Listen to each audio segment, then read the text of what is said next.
మనకి 13వ తేదీ ఆల్మోస్ట్ అంటే 13వ తేదీ నుంచి స్టార్ట్ అవుతాయి. మనకి 18 వరకు ఈ అంటే కొంత క్రౌడ్ ఉంటుంది, ఎస్పెషల్లీ పిఠాపురం తర్వాత సామర్లకోటలో. అండ్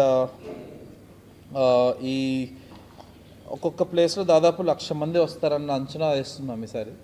లాస్ట్ టైం 65,000 నుంచి 70,000 వరకు మనకు తెలిసిన నెంబర్స్, పిఠాపురం కానీ సామర్లకోట కానీ.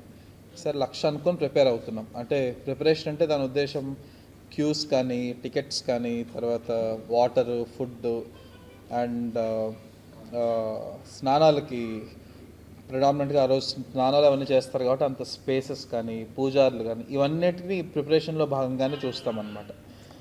ఇందులో రకరకాల శాఖలను ఇన్వైట్ చేసి వాళ్ళందరితో కోఆర్డినేషన్ మీటింగ్ పెడితే, ముఖ్యంగా పిఠాపురం మున్సిపాలిటీ, ఇక్కడ సామర్లకోట మున్సిపాలిటీ నుంచి శానిటేషన్ సంబంధించి వాటర్ క్వాలిటీ చూసుకోవడం, అంటే drinking water quality, and RWS వైపు నుంచి వాటర్ సప్లై, అంటే వాటర్ ప్యాకెట్స్. ఆ టైంలో చాలా కొంత ఎండ ఉంది, ఆ టైంలో దాదాపు 34-35 ఎండ ఉంటుంది అనేది ఇప్పుడున్న ప్రొజెక్షన్ అది. సో ఎండ ఉంటుంది ఆ టైంలో.